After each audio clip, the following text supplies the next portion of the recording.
মেলেডিন institute of science and technology 18 জুনের ঘটনা।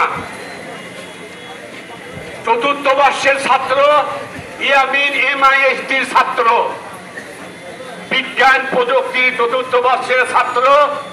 সে 18 তারিখে খবর পায়, 18 তারিখে খবর পায় তার এক বন্ধু মিরপুরে তাকে গুলিবিদ্ধ করা হয়েছে। সে সকালবেলা তার বন্ধু মিরপুরে দেখতে যাবে। সে তার বাড়ি থেকে বের হয়েছে। তার মা তাকে বারবার অনুরোধ করেছে, তুমি যে মেয়ের মধ্যেও অত্যন্ত মেধাবী ছাত্র, সেই ছাত্র তার মায়ের কথাকে উপেক্ষা করে 18 তারিখে সাভারের পাকিজার ডাইঙ্গের মসজিদের সম্মুখে উপস্থিত হয় মিরপুরে তার আহত বন্ধুকে দেখার জন্য। ঠিক সেই সময় এক ঝাঁক পুলিশ সাজোয়া জান নিয়ে সেই দিকে যাচ্ছিলেন। তাকে দেখে সাজোয়া জানের উপরে ইয়ামিনকে উঠে দেয়। সাভার পাকিজা ডাইং পার হওয়ার পরে একজন পুলিশ, এই বেটা জামাত শিবির করে ছাড়া ছাত্র দলের, এই কথা বলে ওই সাজোয়া জানের উপর উঠে তাকে লাঠি মেরে দিতে ফেলে দেয়। ফেলে দেওয়ার পরে তার মুখ পরে রাস্তার উপরে পড়ার পরে সে ওখানে মৃত্যুর কাছাকাছি চলে যায়। আর এক পুলিশ তাকে টেনে হেঁচড়ে রাস্তার পাশে নিয়ে আসে। তারপর আর এক দল পুলিশ এসে তাকে ওইখান থেকে দিকে তুলে নিয়ে রোড ডিভাইডার যে আছে রাস্তার মাঝখানে সেখানে নিয়ে যায়, তাকে ফেলে দেয়।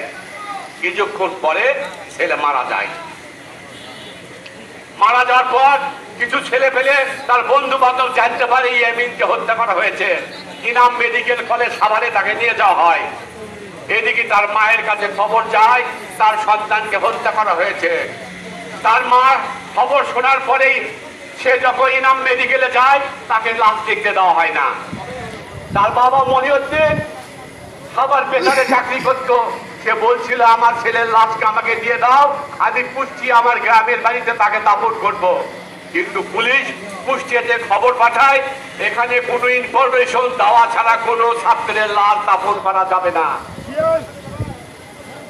গতকাল তার মায়ের আকুতি শুনলাম, সে বলছিল একটি কথায়, শেখ হাসিনার স্বজন মারা গিয়েছে, তার সন্তান মারা যায় নাই।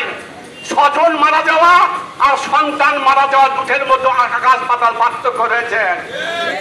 9 মাস 10 মাস যে মা সন্তান গর্ভে ধারণ করে তার রক্ত খাবার খেয়ে পেটের মধ্যে যে সন্তান বড় হয়, সেই মায়ের মমতা আর বাবার আর ভাইয়ের মমতা এক জিনিস হয় না। সে যখন কেঁদে কেঁদে বলছিল শেখ হাসিনার সন্তান সজীব ওয়াজেদ যদি মারা যেত, শেখ হাসিনা বুঝতো আমার কষ্ট কতখানি। শেখ হাসিনার সন্তানেরা কেউ মারা যায় না, মারা যায় আমাদের মতো মধ্যবিত্তের ঘরের সন্তানেরা। তারপর সাভারেও তাকে দাফন করতে দেওয়া হয় নাই। পরে বাধ্য হয়ে আর এক পুলিশ ইন্সপেক্টরের অনুরোধে তাকে সাভার সে বেতার কেন্দ্রে গোরস্থানে তাকে দাফন করা হয়েছে। অত্যন্ত দুঃখজনক কষ্টজনক ঘটনা। একজন মা বোঝে তার সন্তান হেরার কত কষ্ট। তাই এই দেশের মানুষ বুঝিয়ে দিয়েছে। হাজার হাজার ছেলের আত্মহত্যের মাধ্যমে আমরা দেখেছি ওই পিতা ওই মাতা রাস্তায় বেরিয়ে এসেছে তার সন্তানকে খুঁজে পাওয়ার জন্য। বাঙালি ভাইরা, আমাদের ভুলে গেলে চলবে না। আমাদের আন্দোলন এখানে শেষ নয়। আমরা তত্ত্বাবধায়ক সরকারকে সহযোগিতা করব। তারপর নির্বাচন আসবে, সেই নির্বাচনের মাধ্যমে আমাদের শুভযাত্রা হবে। সবাইকে ধন্যবাদ। শহীদ জবর হোক, বেগম খালেদা জিন্দাবাদ, তারেক রহমান জিন্দাবাদ। আসসালামু আলাইকুম।